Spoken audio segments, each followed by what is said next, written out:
자, 수업 시작하겠습니다. 안녕하세요. 자, 오늘은 이제 크리티컬 솔루션 첫 번째 그 시간으로 여러분하고 이제 같이 그 과학 교육론을 이론을 통해서, 그러니까 문제를 통해서 이론을 정리하는 과정이라고 생각하시면 될 것 같습니다.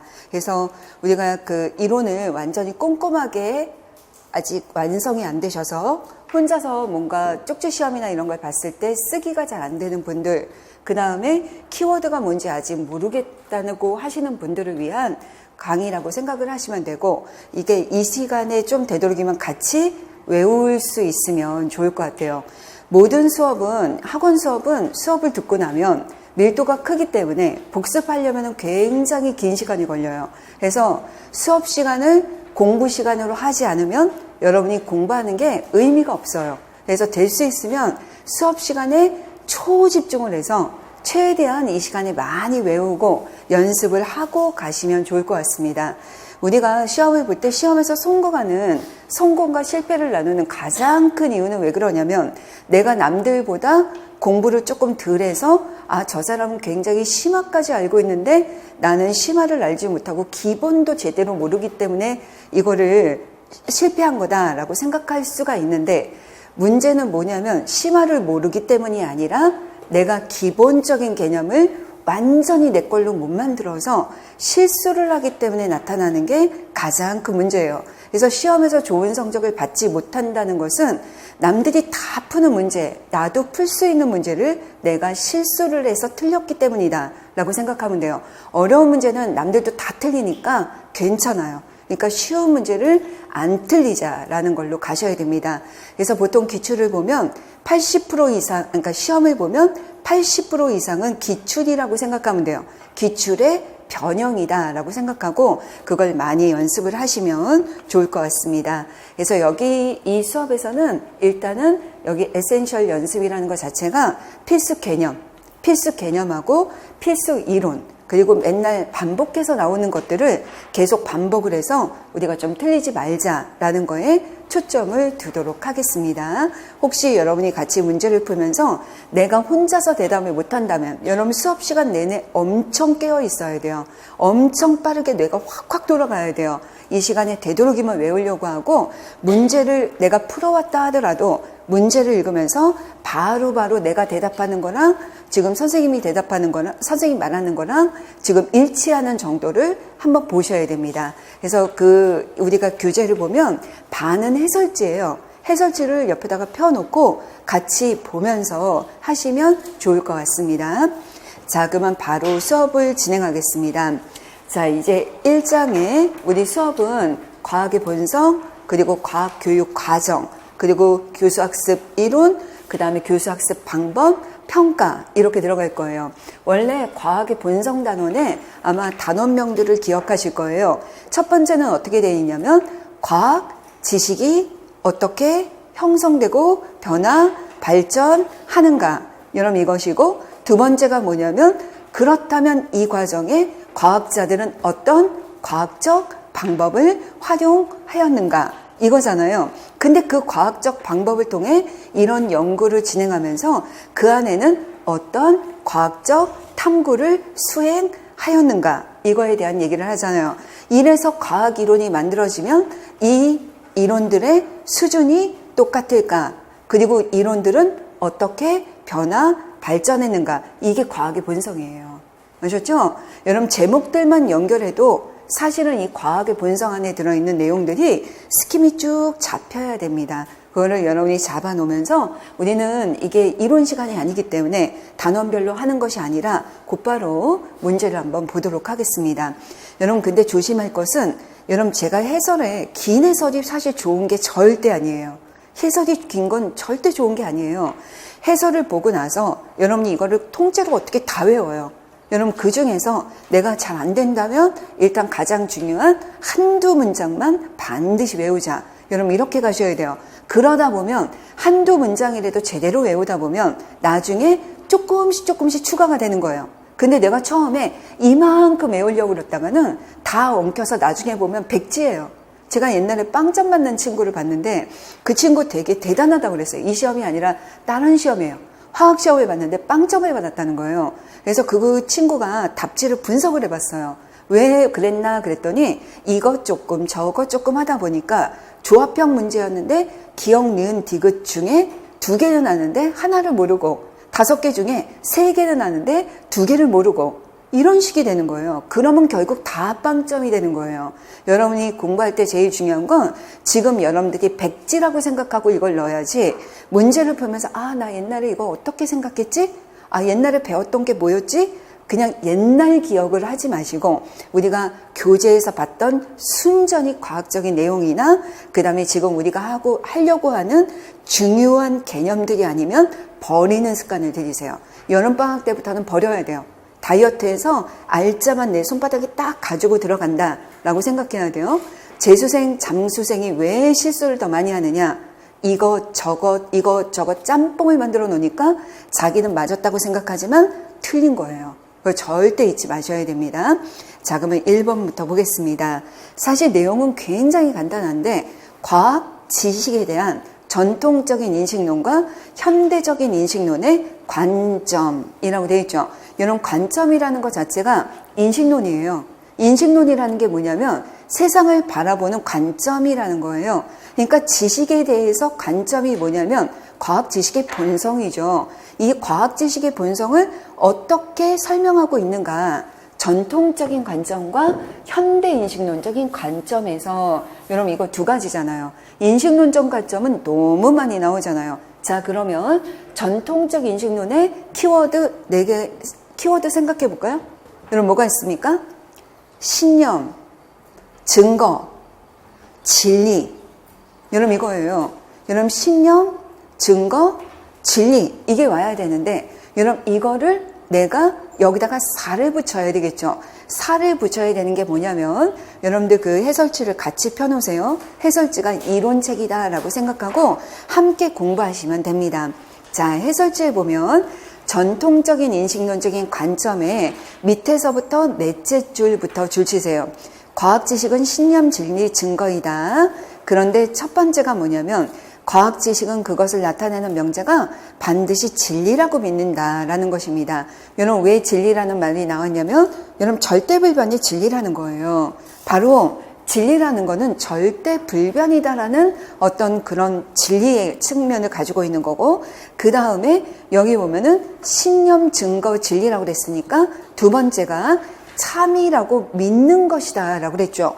여러분 진리니까 이걸 믿는다는 거예요. 이게 바로 뭐예요? 신념이라는 거예요. 참이라고 믿는다는 거고 그 다음에 3번째가 이게 다양한 방법을 통해 정당화된 것이라고 본다라는 것이요. 정당화됐으니까 증거로 증명이 되었다라는 관점이 들어간다라는 거 보시는 겁니다. 하지만 여러분 여기 그 연필로 다양한 방법이다 줄여놓고 여러분 이건 조심히 하셔야 될 게 전통적 인식론에서는 다양한 방법이 있다라고 하지 않아요. 근데 여기는 다양한 방법이라는 쓴 건 뭐냐면 귀납주의자들은 귀납법으로 연역주의자들은 연역법으로 이런 식으로 봤다는 얘기고 사실 과학 지식이 형성되는 데는 진짜 다양한 과학적 방법이 있다라고 생각하는 건 뭐죠? 현대인식론적인 관점이에요. 그러니까 여기서의 다양한 방법이라는 거는 뭐냐면 전통주의자들이 생각하는 과학적 방법이라는 것이 따로 있다. 전형적인 과학적 방법이 따로 있다라고 생각하는 거다라고 생각을 하시면 됩니다. 그래서 우리가 전통적 인식론은 벌써 나왔는데 진리라는 거는 뭐냐면 절대 불변의 진리가 있다라고 하는 것이다. 근데 이러한 진리가 참이라고 믿는 것이다. 신념, 과학자들이 믿는 것이다. 그 다음에 이것들은 정당화, 증거, 증명이 된 것이다. 여러분 이런 내용이 들어있도록 쓰시면 되는 거예요. 그러면 현대인식론은 어떤 관점이 되냐면 여러분 이것과는 반대죠. 여러분 절대 불변의 진리가 아니라 항상 어떻습니까? 잠정적이라고 그랬죠. 잠정적이다라고 이거 잠정성을 가지고 있는 거예요. 절대 불변의 진리가 아니라 언제든지 바뀔 수 있다라는 것입니다. 여러분 이거 믿는 게 아니라 이게 과학자들이 참이라고 믿는 것이 아니라 여러분 얘네들은 상대적이라는 거예요. 내가 믿는 것과 남이 믿는 것이 서로가 다 다르다, 기준이 다르다라는 것이 되고, 여러분 여기 증거라는 것이 나왔지만 여러분 여기는 항상 한계를 가지고 있다라는 거예요. 한계를, 이게 다 연결이 되는 거죠. 그러면서 증거가 있지만 여기는 관념적이다라고 볼 수 있습니다. 여러분 관념적이라는 게 자체가 구성된 거죠. 과학자들의 생각으로 구성된 것이다 라고 보시면 됩니다. 그래서 여러분의 특징이 뭐냐면 이것만 한 가지, 내가 만약에 오늘은 한 개만 탁 잡겠어. 그러면 제일 중요한 게 뭐냐면 전통적 인식론은 절대 불변의 참이라고 믿는 증거, 진리야. 절대 불변의 진리.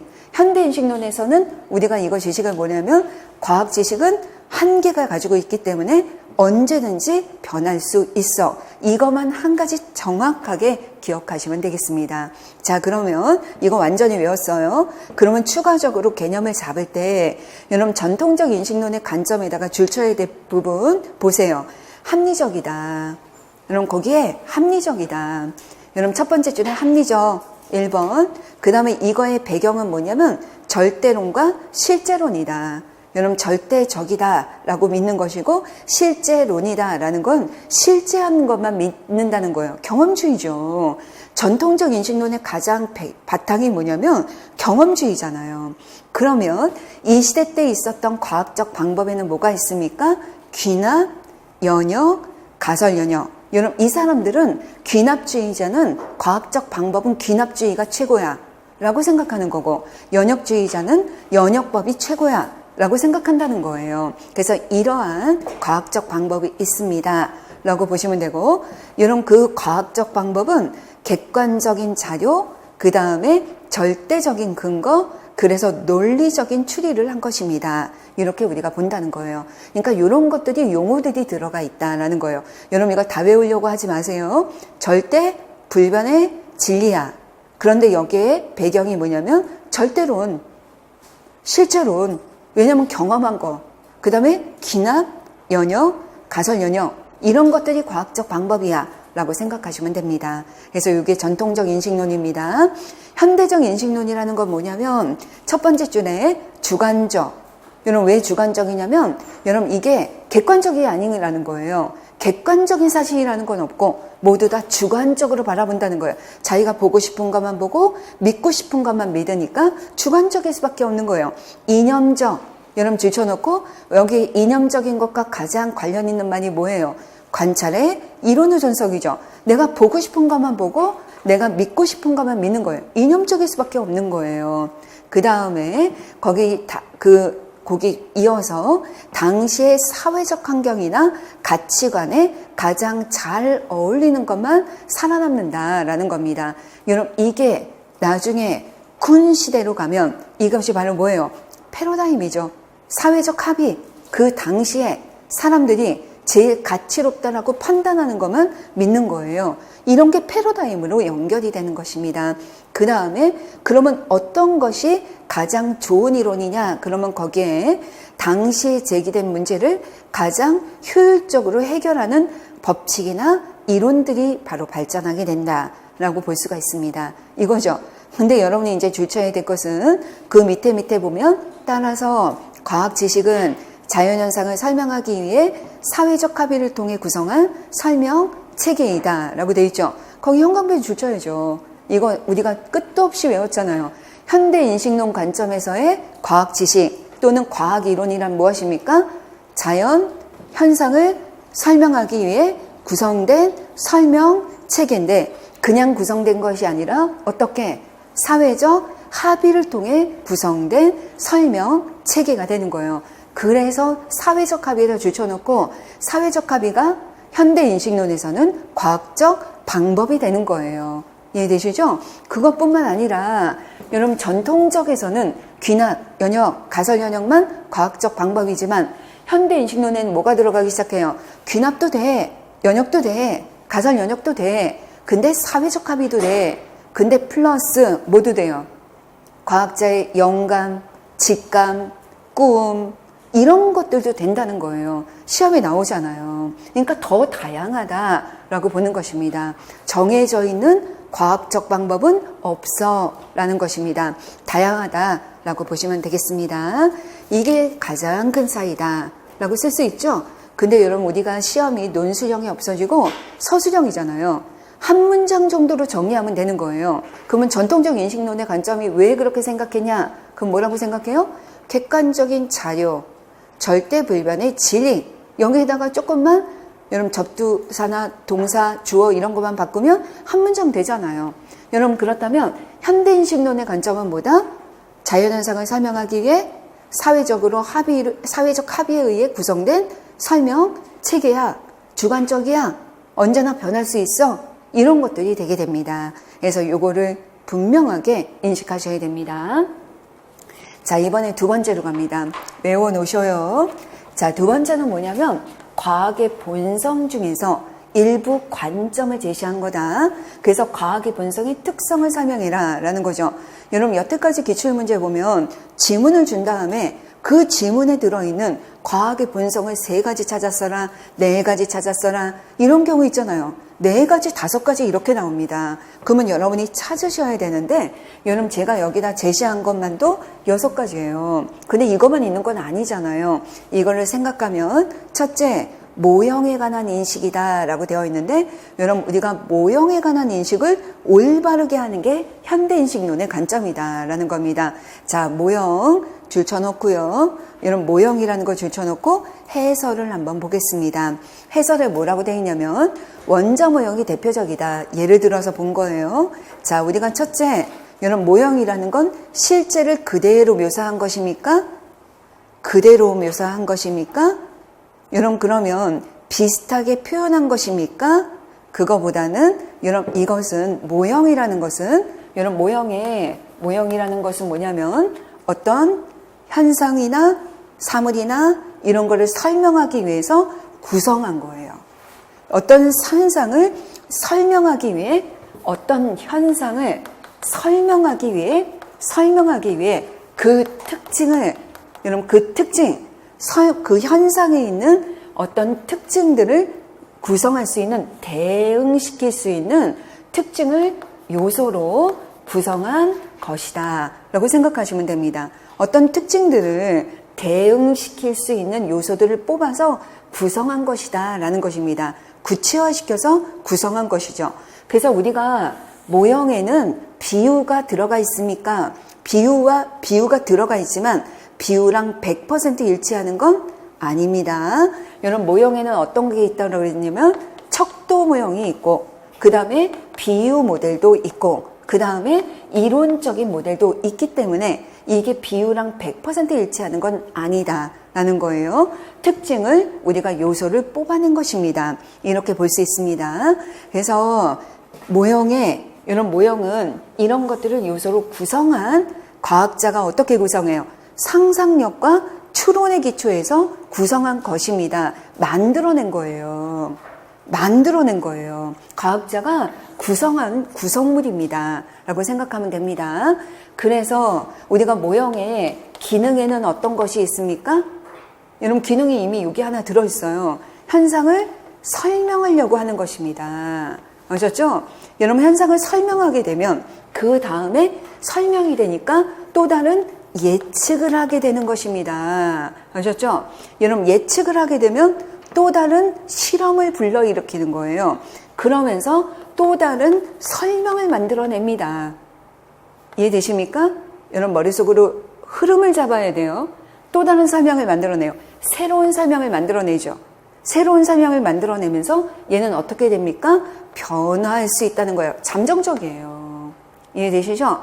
그러나 여러분 얘네들이 가지고 있는 것은 한계점을 가지고 있습니다. 이 한계점이 뭐였어요? 아까도 누누이 얘기했지만 모형은 실제와 똑같은 것이 아닙니다. 실제를 그대로 표현한 것이 아닙니다. 이거는 실제와 다르다는 거예요. 실제가 아니에요.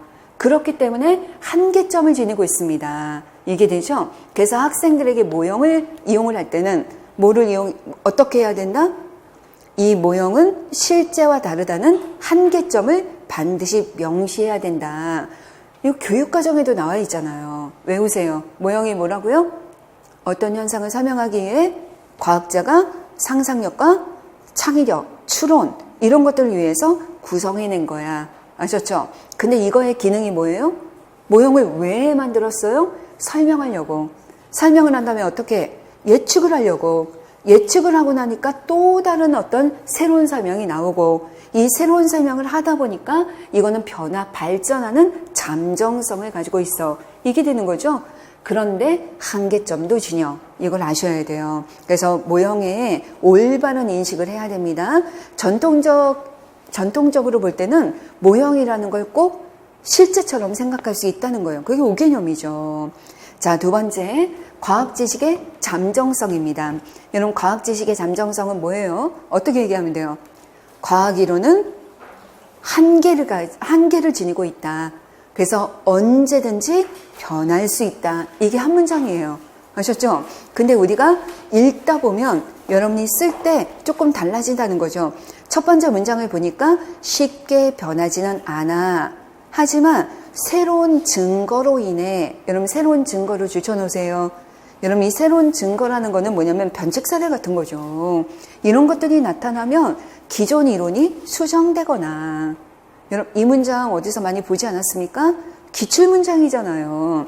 지식이 변화 발전하는 가장 대표적인 사례가 뭐냐면 변칙 사례가 먼저 나타나서 기존 이론이 수정되거나 아니면 새로운 어떤 시각으로 이거를 설명함으로써 새로운 시각으로 자료를 설명함으로써 새로운 지식으로 발전하거나 이렇게 되는 거예요. 그래서 이 두 가지 관점이 보이죠. 하지만 우리가 이걸 묶어서 한마디로 얘기하면 기출문제에 답이 있었잖아요. 뭐라고 했냐면 과학 이론은, 과학 지식은 한계를 지니고 있다. 그래서 언제든지 변할 수 있다. 이게 한마디예요. 되셨죠? 세 번째, 주관성이라는 것입니다. 여러분 우리가 현대인식론에서는 주관적이다라고 그랬죠. 객관적이 아니라 주관적. 주관적의 반대는 객관적이다라는 것이에요. 전통적 인식론은 모든 사실은 객관적인 관찰을 통해 객관적인 사실이 있고 객관적인 증거가 있고 그래서 객관적인 지식이 나오는 거라고 본 거죠. 하지만 현대인식론은 아니에요. 객관적인 관찰이 있을 수 있어요? 안 된다는 거예요. 각자마다 다르다는 거예요. 그래서 주관적이다. 여러분 주관적이니까 이론 의존적인 측면을 갖는다. 이라는 것입니다. 그래서 여기 두 번째 줄에 보면 과학자의 신념, 선지식, 훈련, 경험, 기대 이런 것들이 영향을 준다라는 거죠. 여러분 이걸 딱 보니까 과학 지식의 주관성은 뭐하고 같아요? 관찰의 이론 의존성이다 라고 쓰셔도 됩니다. 아셨죠? 관찰의 이론 의존성을 얘기하는구나 라는 것입니다. 여러분 그러면 관찰의 이론 의존성 자체가 한계잖아요. 주관적이니까 한계잖아요. 그러면 과학자가 연구할 때 관찰의 이론 의존성 없이, 관찰의 이론 의존성이 없이 객관적으로 연구를 해야 됩니까? 목적을 갖지 않고 객관적으로만 바라보려고 노력해야 됩니까? 안 됩니다. 관찰의 이론 의존성은 중요한 거예요. 내가 어떤 이론이 있을 때, 여러분 뭐랑 똑같으냐면 제가 예전에 이론 시간에도 얘기했지만 바빌로니안 사람들은 여러분 어떤 별의 운동을 보고 열심히 사실만을 기록하려고 했어요. 사실만을. 여러분 그거는 어떤 이론도 만들어지지 않는 거예요. 하지만 여러분 어떤 과학자가 로마나 그리스 시대 사람들은 저거는 분명히 어떤 규칙성이 있을 거야. 저기에는 뭔가의 원인이 있을 거야. 저희가 어떻게 될지 앞으로 궁금해. 여러분 이러한 목적을 가지고 연구를 하다 보니까 과학 이론이 형성이 되는 겁니다. 이렇게 생각해야 돼요. 그래서 관찰의 이론 의존성은 아무래도 과학자의 신념이나 기대가 들어있긴 하지만 관찰의 이론 의존성이 없이 연구를 할 수는 없는 거예요. 그래서 주관성이라는 게 들어있다라는 것입니다. 자, 이번에는 네 번째, 추론과 상상력의 사용입니다. 과학자들이 어떤 이론을 구성하거나 지식을 구성하거나 이런 것들은 전부 다 과학자의 추론, 상상력, 창의성의 산물이다라는 것입니다. 모형도 그렇고 지식도 그렇고 다 구성되는 거잖아요. 그래서 추론과 상상력의 사용이라고 보시면 됩니다. 언제 이걸 쓰면 되냐면 과학자가 모형을 만들어낼 때, 그러면 추론과 상상력이죠. 여러분 어떤 이론을 만들어낼 때, 여러분 가설을 만들어낼 때 추론과 상상력이죠. 보지 않았잖아요. 이런 보지 않았지만 만들어내는 거죠. 그게 추론과 상상력의 사용입니다. 자, 그 다음에 5번째가 과학적 방법에 대한 잘못된 신념. 여러분 잘못된 신념을 가지고 있는 것은 누굽니까? 전통적 인식론자들이에요. 여러분 잘못된 신념이 뭐예요? 전형적인 과학적 방법이 있어. 귀납법이나 연역법으로만 해야 돼 라는 것입니다. 하지만 이런 잘못된 신념을 버리고 현대 인식론에서는 뭐라고 합니까? 전형적인 과학적 방법은 없어. 귀납도 돼, 연역도 돼, 가설 연역도 돼. 그리고 추가로 뭐가 된다고 그랬어요? 사회적 합의도 돼. 또 뭐도 돼요? 과학자의 영감, 꿈, 직관, 은유 이런 것들이 다 돼 라고 보는 겁니다. 아셨죠? 이게 그 내용들입니다. 자, 이번에는 과학과 예술의 비교예요. 과학과 예술의 비교인데 과학과 예술의 공통점이 뭡니까? 여러분 우리가 이거의 대표적인 시험에 나왔던 말이 뭐냐면 광부가 금을 캐내듯이 있는 것을 발견하는 것이 아니라, 여러분 어떻게 되죠? 작곡가가 음악을 만들어내듯이, 그럼 미술가가, 화가가 그림을 그리듯이 바로 지식도 창작해내는 것이다. 창의적인 산물이다 라는 것입니다. 이걸 잊지 마셔야 됩니다. 이런 것도 역시 상상력, 직관, 감정, 시각화 이런 것들이 다 들어가 있다라는 것입니다. 어떻게 보면 연계가 되죠. 그래서 이런 것들이 바로 과학 지식의 본성이다라고 볼 수가 있습니다. 자, 개념을 이렇게 생각하시면 되겠고요. 자, 이번에 3번째로 갑니다. 과학 지식의 사회성에 대한 얘기를 해봅시다. 여러분 사회성이라는 거는 어디서 들어가냐면 현대 인식론의 관점에서는 과학적 방법 중에 하나로 과학 지식이 어떻게 생성이 돼요? 사회적 합의를 통해서, 당대의 사회적 합의를 통해서 형성이 된다고 그랬잖아요. 그렇기 때문에 사회성을 가지고 있다라는 것입니다. 여러분 근데 옛날에도 사회성이 안 나온 거는 아니지만 최근 들어서 사회성이 진짜 많이 나오죠. 그래서 원래는 과학이 가지고 있는 사회성은 원래는 크게 2가지 사회성이 있는 거예요. 첫째가 뭡니까? 내적인 사회성. 둘째가 뭡니까? 외적인 사회성이 있는 거예요. 여러분 내적인 사회성은 뭘 얘기하는 거죠? 과학자 사회를 얘기하는 거예요. 과학자 사회라고 얘기한다면 여러분 여기에는 뭐가 있겠습니까? 연구실, 연구팀, 아니면 대학에서의 연구, 아니면 학회, 여러분 이런 것들이 있죠? 이 과학자 사회에서 이루어지는 것들이 과학의 사회성이 되는 거예요. 내적 사회성이에요. 그렇다면 외적 사회성이라는 거는 뭡니까? 사회가 과학에 요구하는 거, 사회가 과학에 요구하고 또는 기술이 과학에 요구하는 거, 여러분 이런 것들이 서로가 연계가 되는 것이 외적 사회성이다라고 보시면 됩니다. 하지만 여태까지 내적 사회성을 써라, 외적 사회성을 써라는 나온 적은 없어요. 하지만 분명히 책에는 있습니다. 언제 나올지는 모르는 거예요. 그래서 사회성을 찾아라 그러면 이런 부분이나 이런 부분을 찾으면 된다라고 생각하시면 됩니다. 그래서 이 사회성에 대한 얘기를 한다면 여러분 현대 인식론의 철학적인 관점이자 심리학적인 관점이자 교수학습 방법적인 관점이자 과학학습 이론의 방법인 관점이 뭐가 있어요? 구성주의죠. 자, 다시 여러분 시험에 나왔었어요. 현대 인식론 관점에서는 철학의 관점의 배경이 누구예요? 구성주의. 아셨죠? 심리학적 배경의 관점이 뭐예요? 구성주의. 교수학습 방법의 관점의 바탕이 뭐예요? 구성주의예요.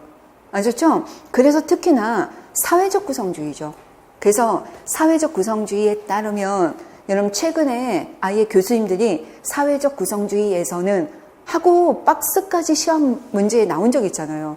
그 정의를 보셔야 됩니다. 최근 기출에 있습니다. 그래서 여기는 사회적 구성주의는 이 지식이라는 것이 개인적 활동이 아니야. 이것이 상호주관성이 되게 중요한데 세 번째 줄에 보면 사회적 구성주의에서는 과학 지식을 어떤 현상을 설명하기 위해 사회적 합의를 통해 구성한 설명체계라고 설명한다. 또 나오죠. 이게 현대인식론 관점이라는 것을 보여주고 있습니다. 라고 보시면 됩니다. 여러분 내용들은 읽어보세요. 그러니까 사회적 합의를 도출해내는 과정이거나 이거에 영향을 받는 과정이 있습니다. 라고 보시면 돼요. 여러분이 너무 길게 하려고 하면 안 돼요. 읽어보는 건 중요하지만 외울 때는 딱 잘라서 외우세요.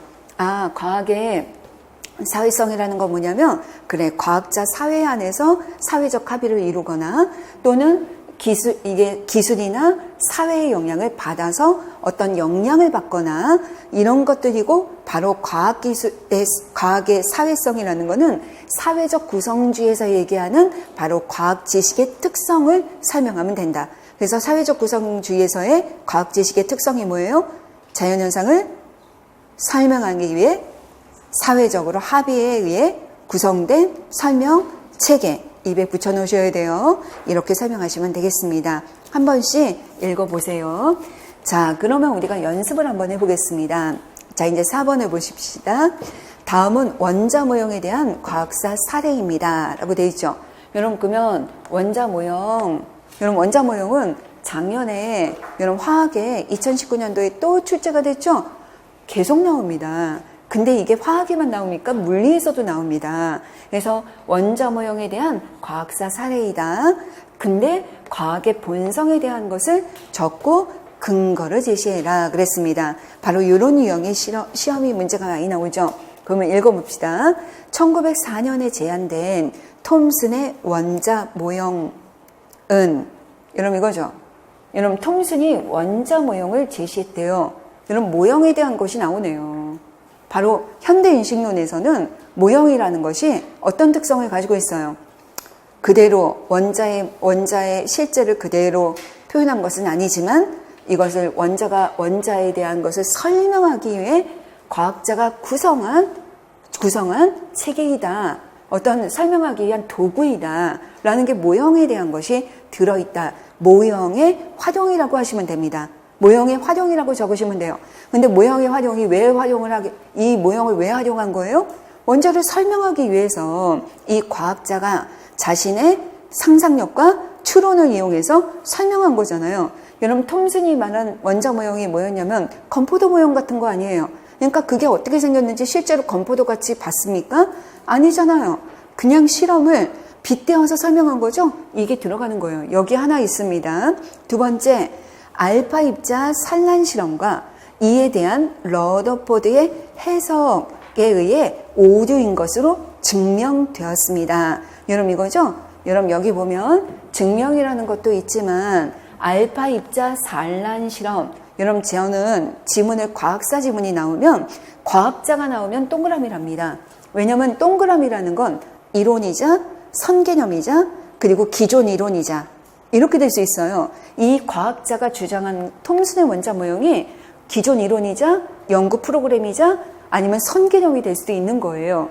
근데 이거에 대해서 오류인 것으로 증명됐잖아요. 그 얘기는 알파 입자 산란 실험이나 러더포드의 이런 설명이 바로 뭐가 되는 거예요? 변칙 사례가 되는 거잖아요. 그래서 저는 변칙 사례 표시를 세모로 합니다.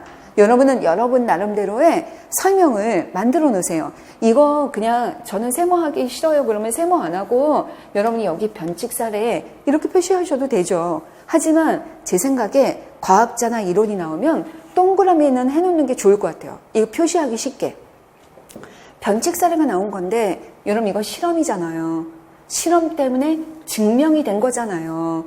여러분 이게 바로 뭐냐면 경험적인 증거, 근거, 기반이라는 거죠. 여러분 실험을 통해서 증명이 됐잖아요. 경험적인 근거 기반이 있어야 됩니다. 게다가 러더포드의 해석이라고 그랬죠? 근데 러더포드의 해석에 괄호 안을 보시겠습니다. 양전하가 원자의 중심에 있고 아주 작은 영역을 차지하는 핵을 이루어야 한다라고 했죠. 여러분 이거 러더포드가 봤습니까? 안 봤잖아요. 러더포드가 보지 않았지만 이렇게 설명한 거죠. 그러면 이거는 뭐가 들어있는 거예요? 추론과 상상력이죠. 과학자의 추론과 상상력이에요. 추리가 들어있는 거예요. 그러니까 실험을 통해서 이렇게 설명을 한 거죠. 여기도 마찬가지 러더포드의 모형으로 발전했습니다. 모형 여기 있잖아요. 모형의 활용이 있죠. 이번에 2019년도 물리 기출문제에 보면 이거 있어요. 이런 식으로 연계가 됩니다. 그러나 이 모형은 전자기 이론으로는 설명할 수 없는 문제를 가지고 있습니다. 이 모형이 전자기 이론으로는 설명할 수 없는 문제를 가지고 있는 거예요. 또 변칙 사례가 나타났습니다. 이거죠. 이 이론에 따르면 이렇게 원자가 붕괴해야 되기 때문에 그렇습니다. 이거에 따라 보어는, 여러분 보어 또 나왔죠? 세 사람이 나옵니다. 그래서 보어는 안정성을 조건으로 설정을 함으로써, 여러분 여기 조건으로 설정을 했어요. 여러분 이런 조건을 뭐라고 그래요? 라카토스의 연구 프로그램에 따르면 이런 걸 뭐라고 그러죠? 보호대라고 하는 거예요. 조건, 가정, 보조가설 이런 것들이죠. 그러니까 이러한 여러분 여기 보호대를 설정함으로써 문제를 해결했습니다. 문제를 해결했죠. 그래서 문제를 해결했는데 여기 이거 문제를 변칙 사례를 해결했으니까 우리가 뒤에서 다시 한번 하겠지만 변칙 사례가 나타났는데 무시한 게 아니라 여러분 내가 조건을 넣어서 훌륭하게 설명을 해내면 이거는 무슨 발견법? 긍정적인 발견법이 되는 거죠. 긍정적인 발견법이에요. 당시 이걸 이렇게 설명했음에도 불구하고 당시 과학계는 러더포드의 모형 대신에 보어의 모형을 받아들였습니다. 여러분 당시 과학계가 받아들였습니다. 여러분 그 당시에 사회를 구성하고 있는 구성원들이 같이 판단을 한 거죠. 얘는 받아들일만 하다. 사회성이죠. 여기 사회성이 이 안에 있습니다. 이거죠. 또 뭐가 보여요? 톰슨에서 러더포드로, 러더포드에서 보어로 어떻게 됐습니까? 이론이 변했죠? 잠정성이죠. 이런 것들을 찾아낼 수 있는 거예요. 제가 여기다 다 자세하게 쓰지 않더라도 여러분들이 요거를 이렇게 분석하고 답을 쓸 수 있는 연습을 하시면 됩니다. 여러분 제가 해설지에는 사회성 이렇게만 썼지만 여러분은 이걸 뭐로 만들어야 돼요? 문장으로 만들어야죠. 과학 지식의 잠정성은 어떻게 하면 돼요? 어떤 모든 이론은 한계를 지니고 있기 때문에 언제든지 변할 수 있다. 증거가 뭐냐? 톰슨의 모형이 러더포드의 모형으로 보어의 모형으로 변화됐다. 이렇게 쓰는 거예요. 두 번째 만약에 모형의 활용이다. 그럼 어떻게 쓸 거예요? 톰슨이나 러더포드는 여러분 어떤 자연 현상을 설명하기 위해 자신의 이런 추론과 상상력, 창의성을 통해서 바로 모형이라는 것을 구성해서 설명했다. 이렇게 되는 거예요. 또 하나는 이런 부분도 러더포드가 이거를 해석한 부분도 여러분 눈으로 본 것은 아니지만 어떤 현상을 과학자가 설명하기 위해 자신의 추론과 상상력을 통해 해석을 했다. 이렇게 보는 거죠. 과학의 사회성은 여기 당대 그 사회 구성원들이 바로 이러한 이론에 대해 가치를 부여하고 사회적 합의를 통해 받아들였다라는 데서 사회성을 볼 수 있다. 이런 식으로 쓰는 거예요. 그러니까 여러분들은 문장을 만들어 놓는 거예요. 그래서 각각 한 문장 정도씩만 만들어 놓으면 언제든지 답을 쓸 수 있는 거예요. 얘만 찾으면 되는 거예요. 근데 잠정성이 뭐지? 변하는 건데 시험장에서 문장을 만들고 이러시면 안 되는 거예요. 그냥 지금 외우는 거예요. 과학 지식은 한계를 가지고 있어서 언제든지 변할 수 있어. 근거는 이렇게 변했어. 아셨죠? 문장을 딱 만들어 놓으면 되는 거예요. 예쁘게 안 써도 돼요. 키워드만 들어있으면 돼요. 그렇지만 키워드가 부재하거나 쓸데없는 말이 들어있으면 감점이다 라고 보셔야 돼요. 쓸데없는 말은 절대 쓰시면 안 됩니다. 자, 이번에는 5번으로 가겠습니다. 자, 5번은 다음은 유전 개념의 발달에 대한 과학사의 사례입니다 라고 되어 있죠. 여러분 유전 개념의 발달, 여러분 발달 과정이니까 여기 자체가 이미 잠정성을 가지고 있습니다. 그렇죠. 변화됐다는 거죠. 가나다가 있습니다. 자, 1번 이 지문에서 사회성을 찾아서 써라 이렇게 돼 있고 2번 이 지문에서 과학적 방법의 측면에서 분석해라 라고 돼 있습니다. 여러분 과학적 방법에는 뭐가 있어요? 귀납, 여녀, 가설연녀, 사회적 합의, 직간, 영감, 꿈 뭐 이런 것뿐만 아니라 귀추 같은 것도 있죠. 그렇죠? 그런 것들을 생각하면서 가번입니다. 문장을 읽어보겠습니다. 1850년대 대부분의 사람들, 여러분 이거 줄쳐야죠. 벌써 여기 보이죠? 대부분의 사람들은 부모의 형질이 섞여서 혼합설을 믿고 있었다. 여러분 이것 역시 사회적 합의입니다. 사회적 합의가 있고, 여러분 이거 자체가 사회성을 가지고 있는 거예요. 사회성인데 그 사회성은 뭐예요? 그 당시에 사람들이 사회적으로 사회적 합의에 의해서 구성된 설명 체계이다라는 거예요.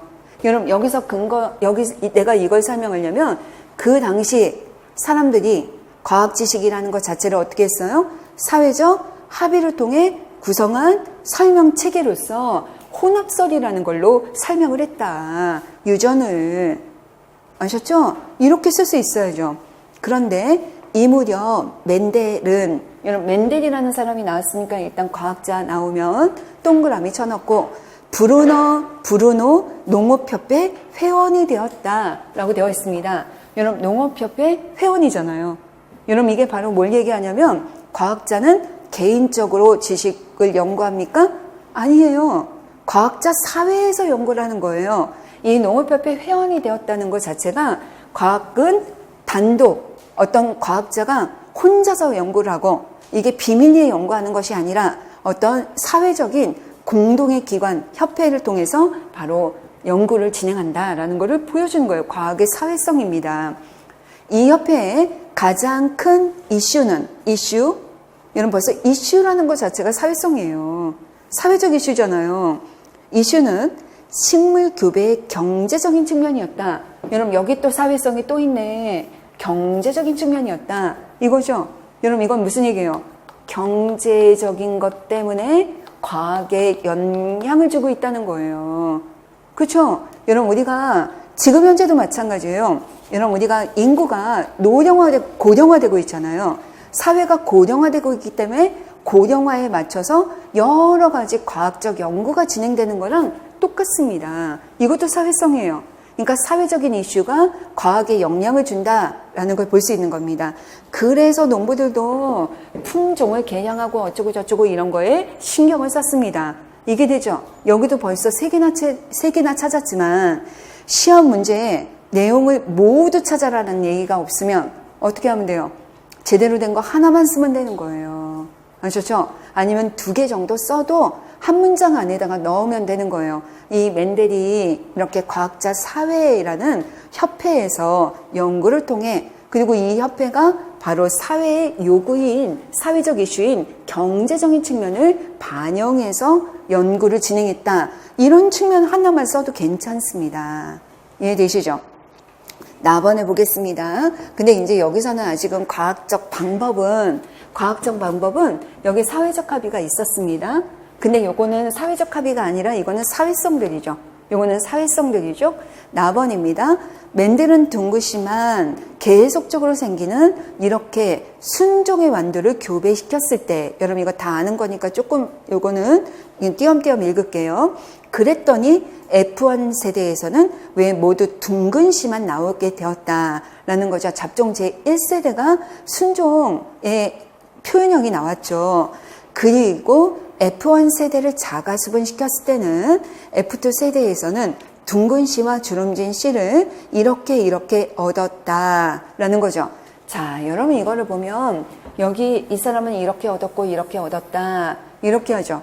교배시켰을 때 모두 한두 개가 아니라 굉장히 여러 개를 했을 때, 여기도 마찬가지로 그리고 이거를 수분시켰을 때 이렇게 굉장히 많이 5,000개, 1,800개 굉장히 많은 종이 이거 얻었다. 여러분 이거 뭐냐면 귀납적인 것이 여기에 있는 거예요. 내가 이렇게 했더니만 뭔가 이렇게 나와. 여러분 그리고 나서 왜 이런 유전 현상이 나타났는지 의문을 가졌다. 여러분 우리가 가설 연역의 첫 번째가 바로 뭐냐면 관찰이에요. 관찰하고 난 다음에 왜 규칙성을 발견하고 난 다음에 근데 왜 이렇게 나오는 거지? 왜라는 의문을 갖게 되죠. 우리가 이 의문을 뭐라고 그런다? 인과적인 의문이라고 하는 거죠. 여러분 우리가 뒤에서 조금 더 하겠지만 이번에 생물에서 기출됐던 거잖아요. 의문의 유형에는 추측적 의문, 인과적 의문, 예측적 의문, 적용적 의문 이런 것들이 있잖아요. 그 중에 대표적인 의문이 인과적 의문. 왜? 라는 걸 물어보는 거예요. 이유죠. 그래서 다 그 이유를 결정소라는 알파벳 기호로 설명했다. 여러분 이거 상징적 표현 양식인데 그렇죠? 알파벳 기호로 설명했다. 즉 이렇게 나온다는 것이 바로 교배할 때 그래서 3대1로 나온다는 것이다. 라고 하면서 이렇게 표현량을 알파벳으로 표현했다라는 것입니다. 여러분 그러면 멘델이 진짜 알파벳인지 눈으로 보고 한 게 아니잖아요. 이거는 멘델이 눈으로 본 건 없어요. 이 유전자를 눈으로 보지 않았는데 자기가 결정소라고 이름을 붙였고 게다가 이걸 표현할 길이 없으니까 모형을 쓴 거예요. 이게 무슨 모형이냐면 이론 모형이죠. 이게 바로 이론 모형이에요. 내가 이걸 설명하기 위해서 이론 모형을 사용한 거죠. 바로 여기에 바로 뭐가 돼 있냐면 이게 이 사람의 설명을 만들어냈죠. 왜라는 인과적 의문에 대한 설명. 여러분 이것이 다시 말하면 뭐예요? 가설. 그러니까 왜라는 거에 대한 가설. 여러분 이거는 이론인데 멘델의 이론이죠.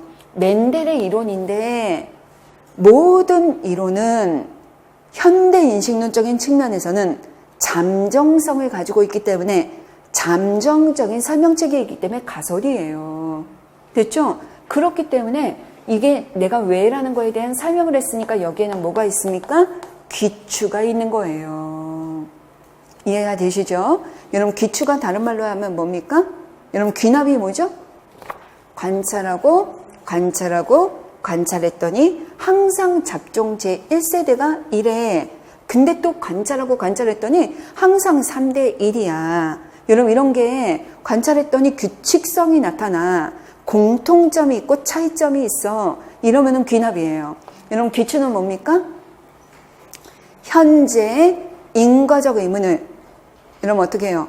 내가 어떤 유사한 경험 상황이나 지식을 바탕으로 현재 인과적 의문을 해결하는 거잖아요. 설명하는 게 바로 귀축해야 되는 거예요. 이해되시죠? 그러니까 여기 귀추가 있죠. 가설을 만들어내는 과정에는 항상 귀추가 있다라고 생각하면 됩니다. 이거는 이론적인 모델이 만들어진 겁니다. 이렇게 보시면 되죠. 그래서 여기에 귀납과 귀추가 있다는 것을 여기서 확인할 수 있습니다. 이것도 마찬가지예요. 문장으로 써야 돼요. 그러니까 문장으로 쓸 때 아까 사회성은 얘기했으니까 어디서 귀납이 있는지 두 개를 찾았어라. 과학적 방법 두 개를 찾았어라. 그러면 귀납법이 있다. 어디에? 여기서 이렇게 여러 번의 실험을 통해 규칙성을 발견한 데서 여러분 귀추법이 있다. 어디에? 인과적 의문에 대한 바로 자기 자신의 설명을 만들어가는 과정에서 자신의 선행지식이나 이런 것들을 활용했다라고 보시면 됩니다. 이해되시죠? 자, 그러면 이번에는 6번 문제로 가겠습니다. 자, 6번 문제가 전통적인 과학관에 속하는 여러분 과학관이라는 것 자체가 인식론이죠. 인식론적 관점인데 이 과학관에 속하는 대표적인 견해들의 특성을 써라 라는 것입니다. 여러분 이것도 길지만 여러분 이걸 길게 외우지 말고 딱 한 문장씩만 외우는 거예요. 아 전통적이야. 전통적인 거에 뭐가 있냐면 얘네들이 있죠. 여러분 이것과 더불어서 조금 관련이 있는 게 뭐냐면 귀납주의죠. 귀납주의 아니면 실증주의 여러분 이런 것들까지도 여기에 들어갈 수 있죠. 전통적이다 그러면 다 이게 들어가고 합리주의와 관련이 있는 게 연역주의죠. 연역주의. 합리주의와 관련이 있는 게 연역주의다라고 생각할 수 있습니다. 그러면 첫째, 여러분 귀납주의라는 거는 뭐냐? 여러분 귀납주의를 한마디로 얘기하면 객관적인 관찰과 객관적인 사실, 증거를 통해 여러분 이것이 일반화를 시킨 게 바로 귀납이죠. 그러니까 일반화 이런 거 시킨 게 바로 귀납주의인데 이런 귀납주의의 바탕을 두르고 있는 게 바로 뭐냐? 경험주의죠. 여러분 경험주의는 한마디로 얘기하면 뭡니까? 감각적인 경험이라는 거는 뭐냐면, 경험이라는 거는 여러분 내가 경험했다라는 건 뭐냐면 오감을 통한 경험이에요. 오감. 그러니까 이거는 감각적인 경험 자료. 여러분 경험을 한 것만이 실제한 거다라고 생각하는 거예요. 경험한 것만 믿는다라는 거예요. 경험했으면 나는 이거는 진리다라고 보는 거예요. 전통이니까 바로 경험이 뭐냐? 감각을 통한 관찰을 통한 경험이죠. 그래서 감각적인 경험을 통해 여러분 이것이 객관적인 사실이 만들어지고 객관적인 사실, 증거, 검증 여러분 이런 것들을 강조하는 게 경험주의다라고 보시면 됩니다. 이해되시죠? 자, 이번에는 여기 그러면 실증주의가 뭘까? 여러분 실증주의 먼저 해볼까요? 실증주의는 우리 기출이잖아요. 쓸 수 있어야죠. 실증주의는 뭐냐면 여러분 실증주의도 비슷해요. 경험주의나 실증주의나지. 근데 여기에는 뭐라고 했냐면 실증주의라는 건 관찰이나 여러분 실험을 통해 증명된 것만 믿는다라는 거죠. 그래서 여러분 우리가 나중에 보면 여러분 원자 모형의 변천에 관해서 학생들끼리 대화하는 게 시험에 나온 적이 있어요. 근데 어떤 학생이 뭐라고 했냐면 나는 이게 더 작은 원소로 깨진다는 것이 증명되기 전까지는 나는 이게 더 이상은 깨지지 않는다라고 생각해. 거기 증명되기까지는 증명되는 것을 강조하는 거예요. 실질적으로 실험을 통해 증명된 것만 믿는다. 이게 실증주의다라고 보시면 됩니다. 이해되시죠? 근데 이제 여기까지는 나온 적은 없지만 그래도 우리가 공부를 좀 하면 여러분 여기에 논리실증주의라는 것과 논리경험주의라는 것이 있습니다. 근데 이 왠지 여러분 경험주의니까 얘가 더 경험주의에 가까울 것처럼 보이죠. 실증주의가 더 경험주의에 가까울 것처럼 보이지만 실제로 실증주의하고 경험주의는 다 비슷해요. 근데 여러분 이 논리실증주의라는 거는 뭐냐면 여러분들 여러분 제가 해답지에도 써놨지만 여러분 이거는 경험주의에 조금 더 경험주의를 엄격하게 바라본 것이 바로 논리실증주의다라고 보시면 됩니다. 엄격한 경험주의 라고 생각하시면 돼요. 엄격한 경험주의다라고 보시면 됩니다. 그래서 여러분 여기에서 강조하는 건 뭐냐면 확증이에요. 확실한 증명, 확증이라고 보시면 돼요. 그런데 여러분 이 논리경험주의라는 건 뭐냐면 여러분 제가 요거만 보여드리려고 요걸 이렇게 차례로 쓴 거예요. 근데 논리경험주의라는 거는 뭐냐면 확증하는 이 확증이라는 논리실증주의의 한계를 보완한 거다라고 생각하면 돼요. 후퇴한 거죠. 여러분 말하자면 귀납주의라는 것이 이 세상 모든 이라는 말을 굉장히 붙이는 거예요. 그러니까 확증했다라고 생각하는 거죠. 하지만 비판을 엄청나게 받는 거예요. 많이 비판하는 거예요. 전수 관찰할 수 있냐? 안 되지 않느냐? 그러니까 여기서는 어떻게 합니까? 그래 전수는 아니야. 근데 나 진짜 많이 했어. 그래서 대체로 굉장히 높은 확률로 그러니까 확률이라는 개념으로 약간 후퇴한 거다라고 보시면 돼요. 그래서 여기에는 우리가 보통은 입증설이다라고 얘기합니다. 입증이라고 얘기하는 거죠. 그래서 이런 게 약간 차이가 있다라고 보시면 됩니다.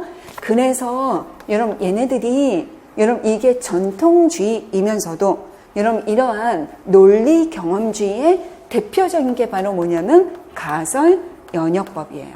가설연역법. 그래서 가설연역법이 이것과 관련이 있습니다. 여러분 그러면 가설연역법과 관련이 있는 또 다른 여러분 이 과학 철학자가 누구냐면 바로 포퍼의 반증주의예요.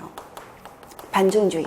그래서 반증주의는 논리 경험주의적이고 여러분 이 논리 경험주의에 있는 포퍼의 반증주의에서 대표적으로 사용하는 과학적 방법이 가설연역법이다 라고 볼 수 있습니다. 그래서 포퍼가 뭐라고 그랬습니까?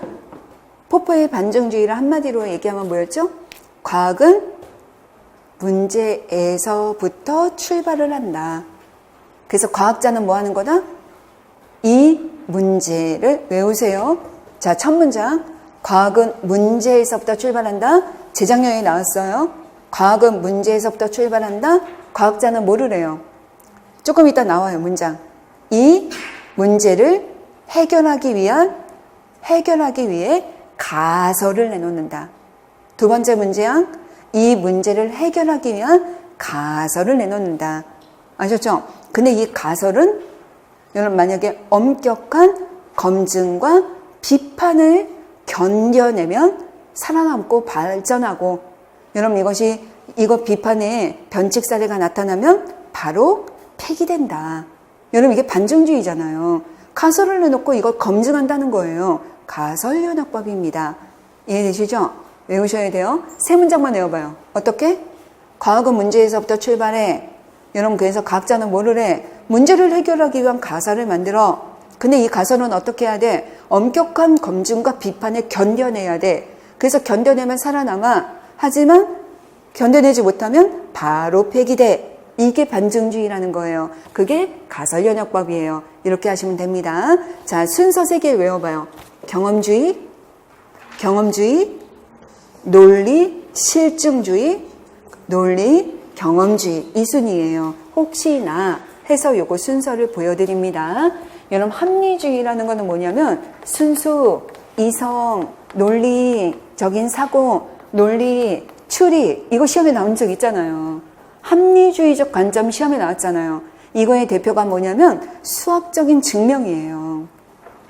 수학적인 증명 있잖아요. 뭐 삼각형의 세 내각의 합은 180도다 뭐 이런 식으로 하는 것들 있죠.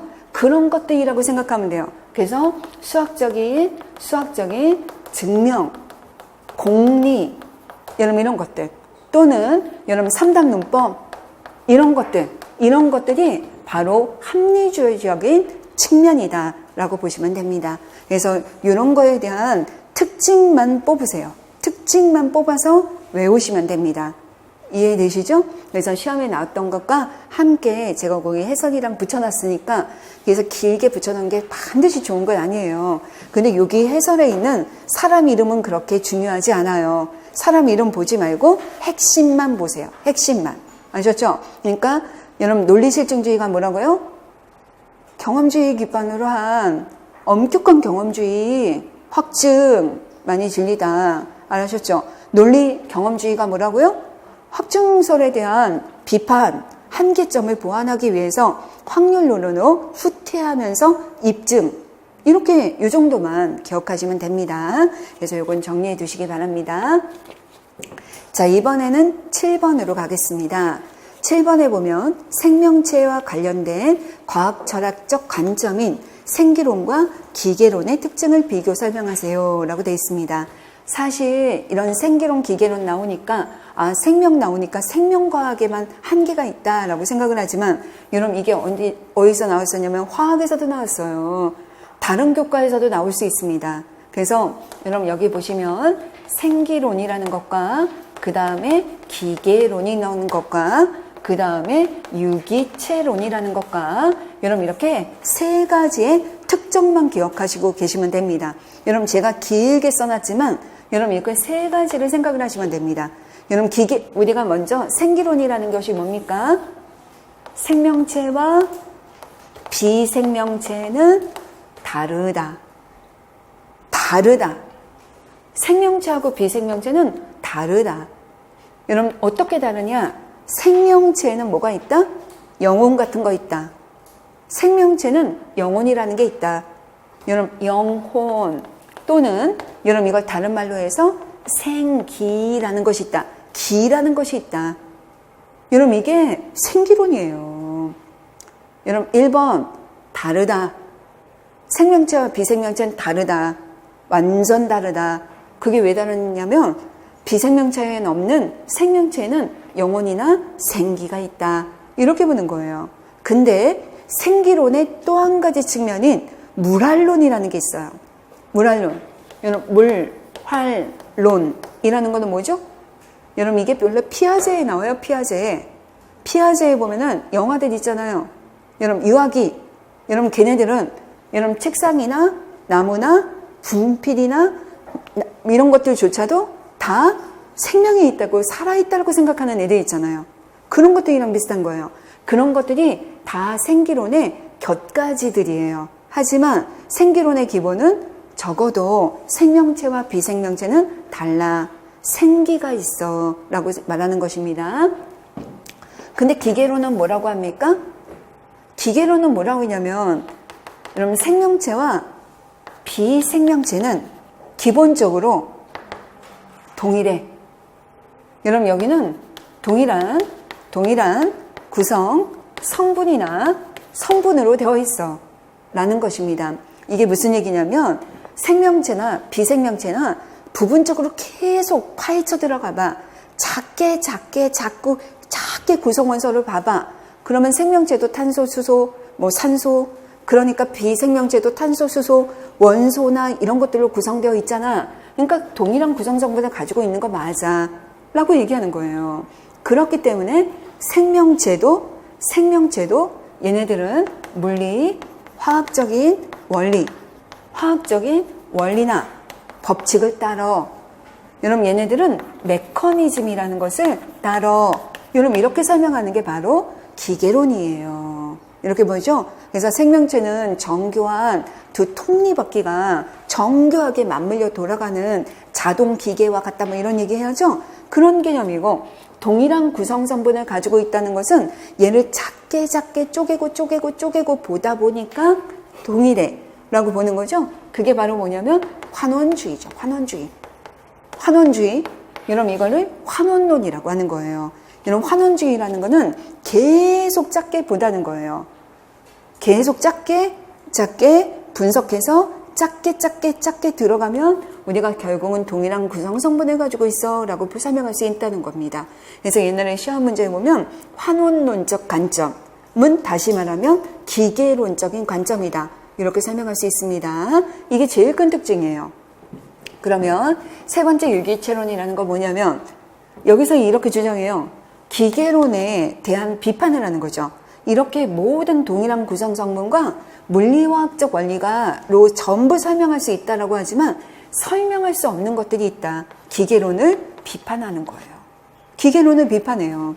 뿐만 아니라 우리가 영혼이라는 실체 없는 것도 이거 실체가 없는 이것만으로도 설명할 수 없다. 그러니까 기계론이나 아니면 생기론에서 설명할 수 없었던 것을 설명하지 못한 것을 보완하기 위해서 여기에서 대표적으로 말할 수 있는 이론이 바로 뭐냐면 창발성이에요.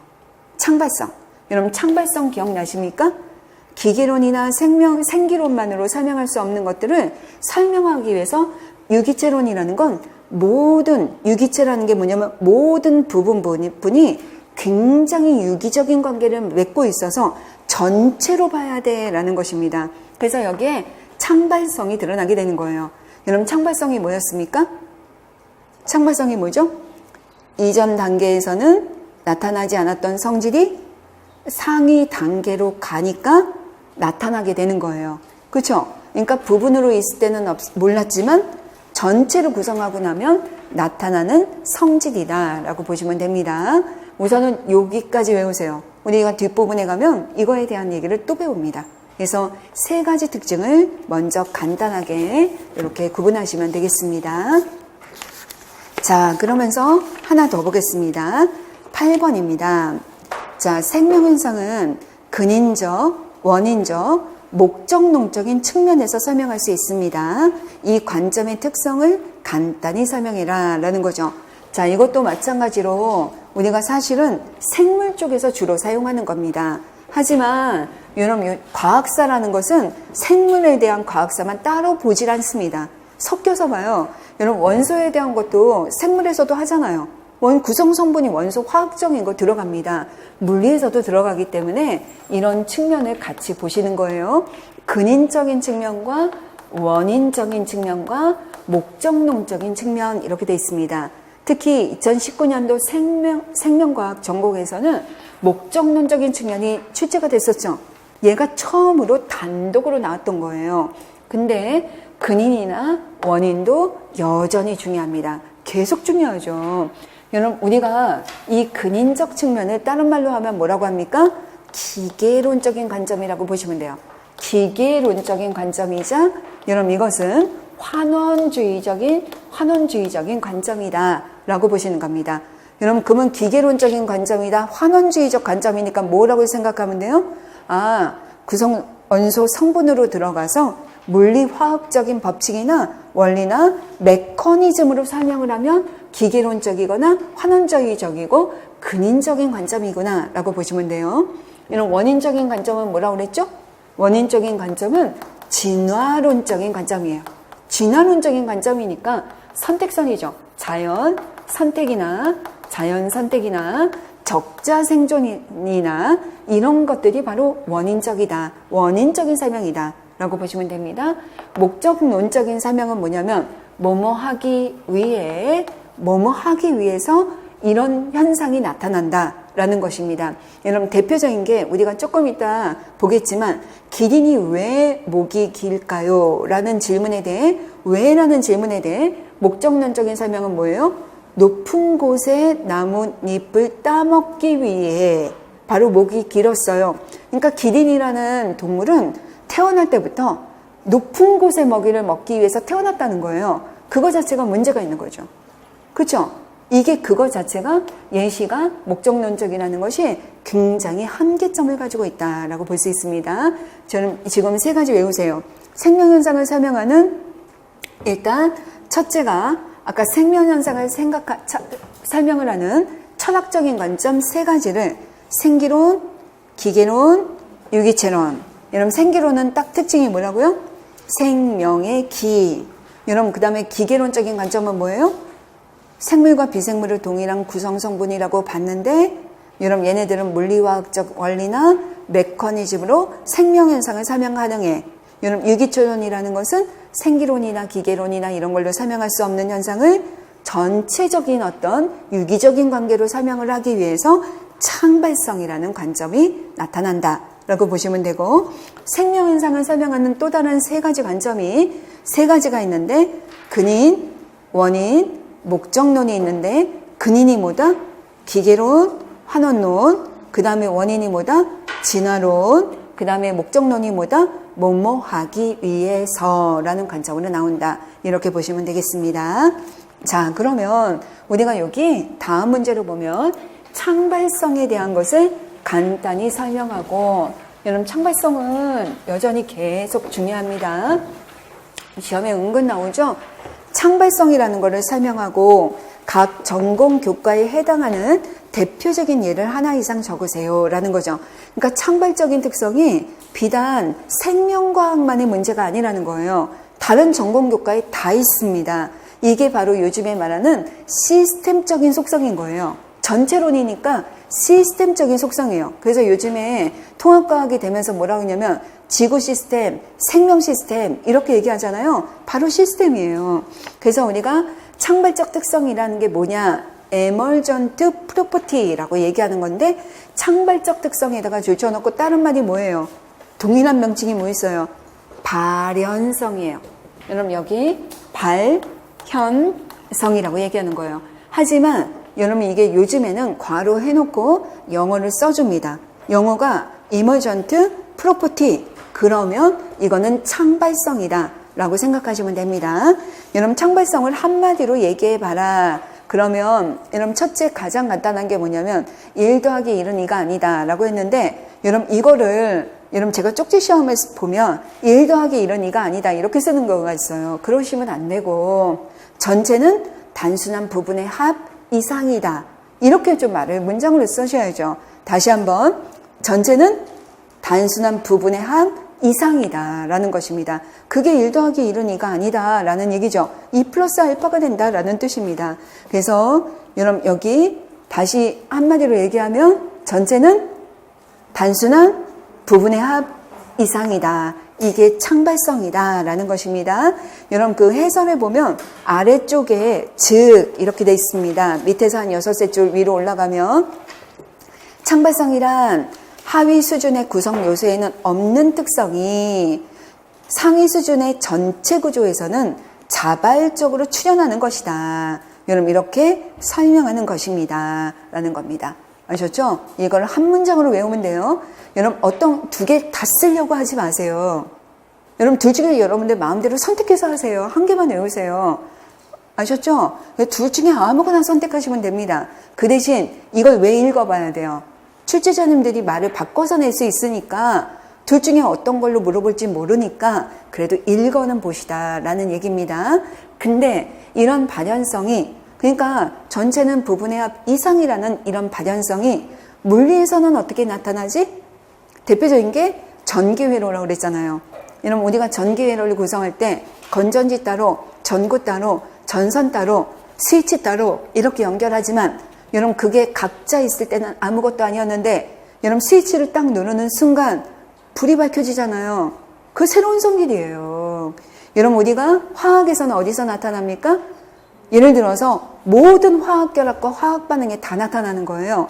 여러분 예를 들면 수소랑 산소가 만나서 물을 만들었는데 여러분 우리가 물이라는 분자는 수소가 산소 상태로 있을 때와는 다른 성질을 가지고 있잖아요.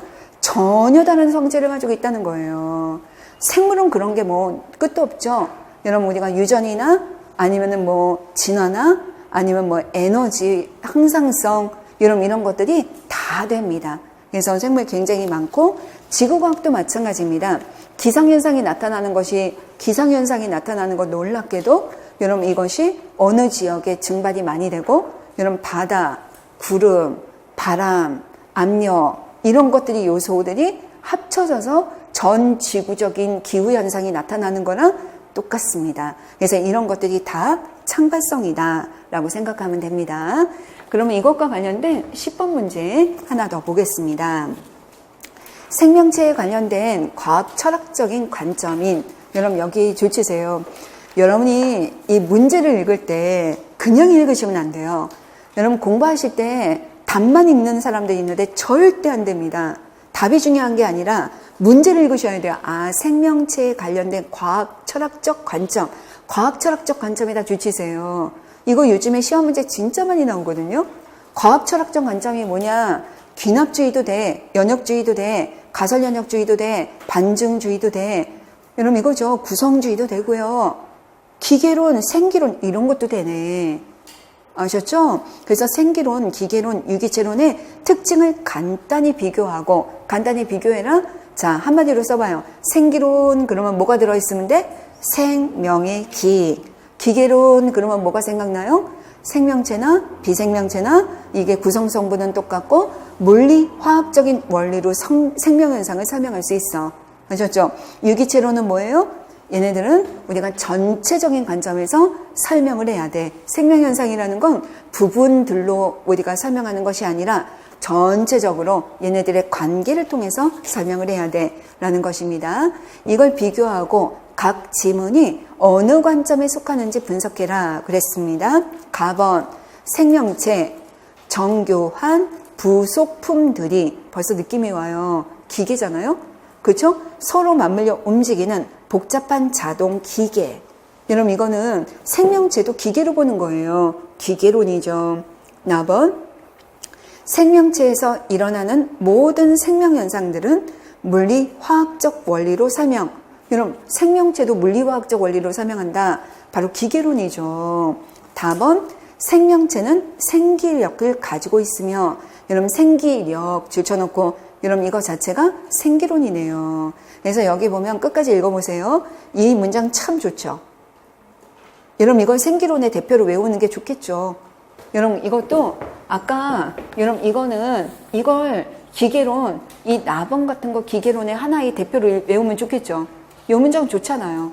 출제자님들이 생각하는 거니까. 그렇죠? 그 다음에 다번 같은 거 바로 생기론의 대표를 가져오면 되죠. 생명체는 생기력을 가지고 있어서 이런 생명현상들이 바로 생기력에 의해서 결정이 된다. 여러분 이거를 꼭 세포, 조직, 기관 여러분 생명과학 전공이신 분들은 이렇게 써도 되지만 여러분 나머지 분들은 생명현상을 생명의 생기력이라는 걸로 설명할 수 있다. 이렇게만 하시면 됩니다.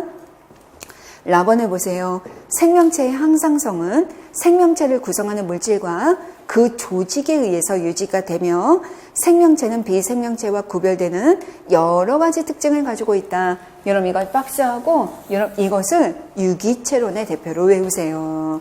바로 생명체는 비생명체와 구별되어 이 부분은 생기론하고 비슷하지만 여기는 생기론으로 설명하는 것이 아니라 뭐로 설명해요?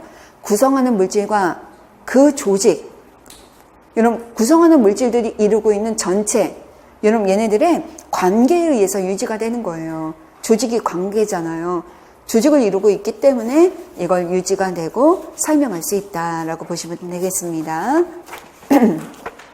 자, 11번까지 하고 잠깐 쉴게요. 자, 이번엔 11번입니다.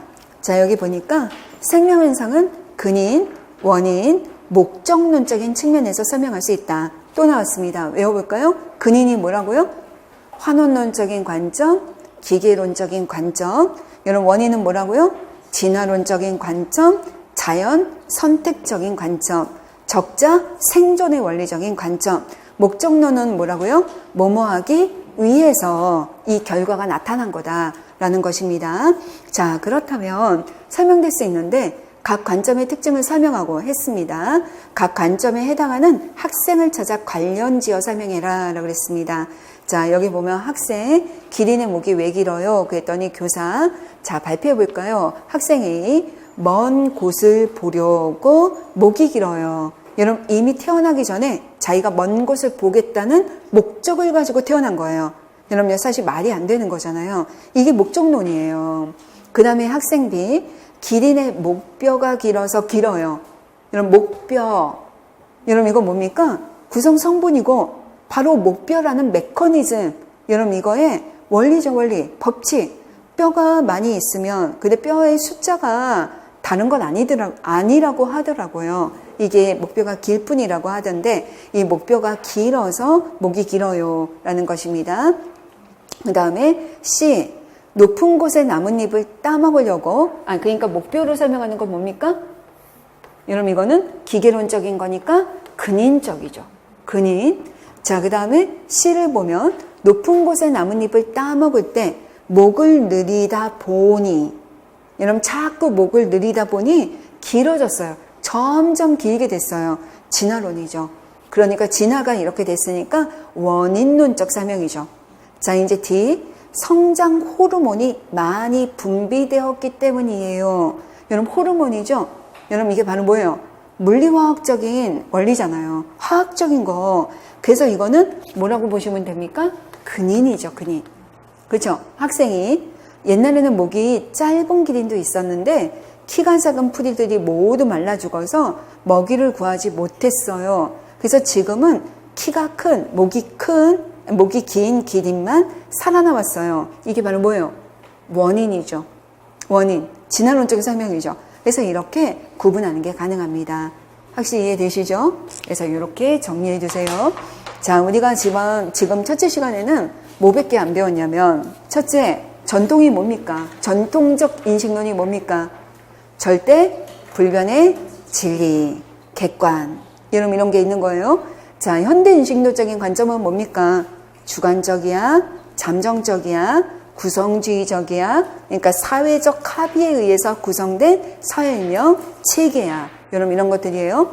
자, 우리가 과학의 본성에 여러 가지 배웠는데 그 중에서도 우리가 과학적 방법 측면에 대해서는 우리가 전통적 인식론에서는 뭐라고 얘기를 해요? 전통적 인식론은 과학적 방법이라는 게 정해져 있다라고 보는 거예요.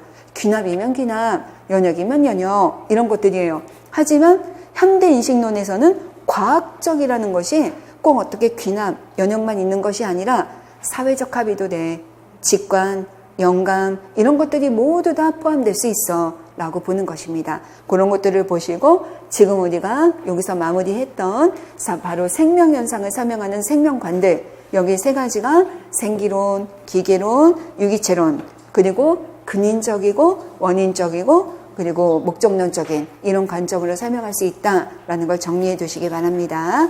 자, 그러면 잠깐 쉬었다가 다시 하겠습니다.